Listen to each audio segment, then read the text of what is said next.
Bulandshahr CBI अफसर बनकर व्यापारी के घर डकैती डालने वाले इंद्रपाल ताऊ समेत 5 डकैत गिरफ्तार। गिरफ्तार डकैतों के कब्जे से 50 लाख रुपए कीमत के सोने चांदी के गहने और 13,30,000 रुपए, अवैध असलाह, बाइक और कार बरामद।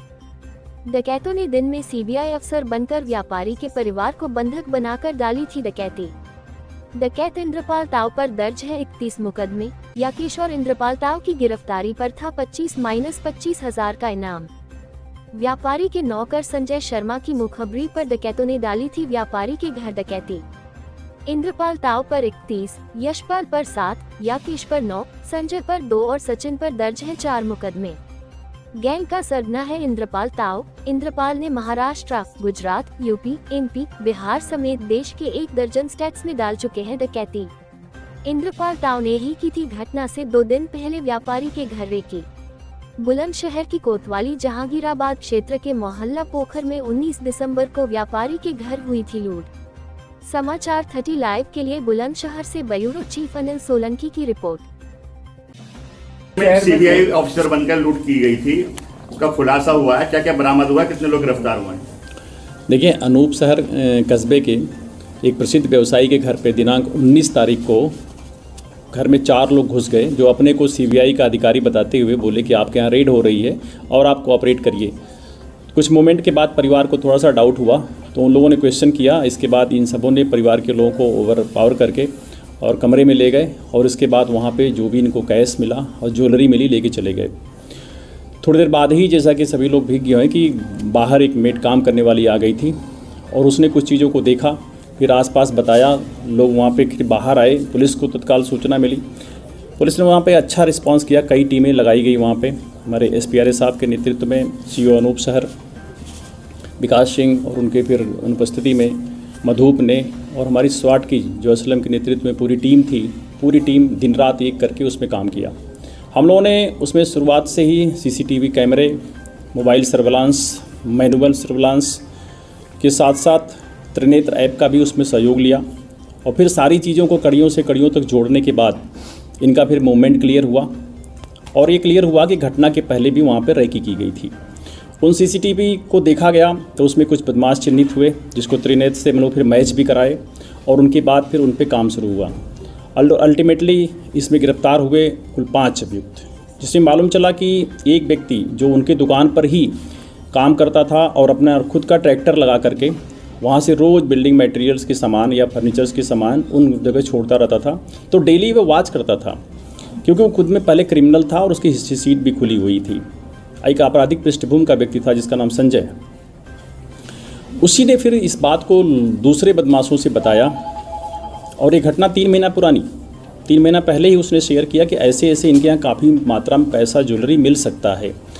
बल्कि उसने यहाँ तक कहा कि 1 करोड़ तक की चीज़ें हो सकती हैं।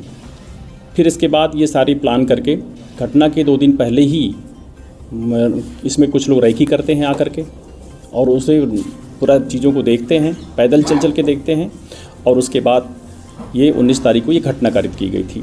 जो इसमें सामान गया था शुरुआती लेवल पर, बहुत अच्छी आइडिया उनको नहीं थी।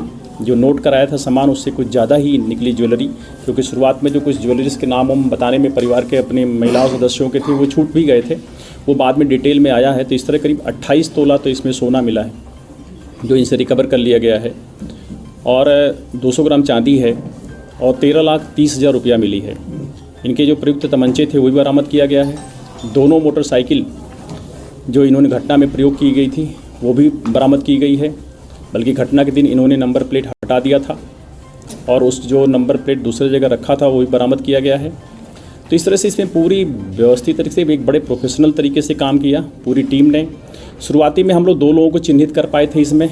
एक का नाम इंद्रपाल उर्फ ताऊ करके है, जिस पे ऑलरेडी काफ़ी मुकदमे हैं डकैती के, लूट के, और उसके साथ एक याकेश नाम था। ये बियॉन्ड डाउट पहले चिन्हित हुए, जिससे पुलिस ने इन 2 पे काम शुरू किया और इन पे 25,000 रुपये का इनाम भी मेरे द्वारा घोषित किया गया। उसके बाद जब आगे डेवलप किया गया तो शेष लोगों की चीज़ें फिर निकल के आई। अब इसमें एक अभियुक्त अभी गिरफ्तारी को शेष है, जिसका नाम अंकुर है, जो इटावा का रहने वाला है। उसके लिए लगातार टीमें हमारी काम कर रही हैं, शीघ्र भी उसको भी गिरफ्तार करेंगे। उसके पास भी अभी थोड़ा सा लूटा हुआ माल है, जिसको उससे भी हम बरामद करेंगे। ज्वेलरी जो बरामद हुई है उसकी कुल कीमत कितनी है? देखिए ज्वेलरी जो बरामद हुई है लगभग 28 तोला सोना है, जो लगभग 40 लाख से ऊपर की कीमत का होता है, और 13,30,000 रुपया कैश भी बरामद हुआ है। इस तरह से कुल 50 लाख से ऊपर की ये पूरी डकैती थी। और इस घटना में अभियुक्तों की संख्या बढ़ने से हमने सुसंगत धाराओं की वृद्धि की है और सभी की इसमें रिमांड ले रहे हैं। सर, इसमें इंद्रपाल उर्फ ताऊ की क्या भूमिका रही? इंद्रपाल उर्फ ताऊ आप जैसा जानते हैं अभी 12 तारीख को जेल से छूटा था कुछ ही दिन पहले, और ये इसकी भूमिका थी बेसिकली आप कह सकते हैं कि प्लानिंग की, कि जाके रैकिंग भी किया, पूरी तरह से देखा, क्योंकि पुराना ये इसके क्रिमिनल रिकॉर्ड है, इसने बड़ी डकैतियाँ डाला, तो उसने फिर इस गैंग को ब्रीफिंग किया, लाइन ऑफ एक्शन दिया, प्लानिंग किया, और ये कैसे अंदर पहले भी 1-2 बार घटनाओं में ऐसा ही तरीका अख्तियार किया था इन सबों ने, कि कुछ अपने को कहीं पे बिजली के मिस्त्री बता करके कि हम आए हैं, कहीं पे कुछ और इंट्रोड्यूस करके अंदर एंट्री करने के लिए। तो ताऊ ने ये सारी चीज़ें इनको ब्रीफ किया, क्योंकि डे टाइम था, ताऊ थोड़ा सा मूवमेंट स्लो कर पाता है। एक पुलिस मुठभेड़ में इनके पैर में गोली भी लगी है इसके, तो ये घायल भी था उसमें, तो ये बहुत अच्छा दौड़ भाग नहीं पाता। तो ये जो है रैकी वाले पार्ट्स को इसने बखूबी अच्छे से किया था, और प्लानिंग के पार्ट को किया था और सीख किया था, और इसलिए शेयर भी इसका बराबर का लगा बदमाशों में पूरा। तो फिर घर में जो एंट्री किए थे वो चारों नए उम्र के लड़के थे। ये सचिन था, अंकुर था, यशपाल था, ये और राकेश थे। ये चारों जो घर के अंदर एंट्री किए थे वो नए थे। सर, इंद्रपाल ताऊ समेत जो 5 इसमें आरोपी गिरफ्तार किए गए हैं, तो उनका आपराधिक रिकॉर्ड किस तरह का है? सभी के आपराधिक रिकॉर्ड आप देखेंगे तो उसमें इंद्रपाल ताऊ के तो काफ़ी मुकदमे हैं, उसके डकैती के भी हैं, लूट के भी कई मुकदमे हैं, और सचिन के खिलाफ भी मुकदमा है, राकेश पे भी डकैती है, और यशपाल पे भी डकैती का मुकदमा ऑलरेडी पहले से भी है। तो सभी के क्रिमिनल बैकग्राउंड भी इसमें है। किसी और आरोपी की तलाश है?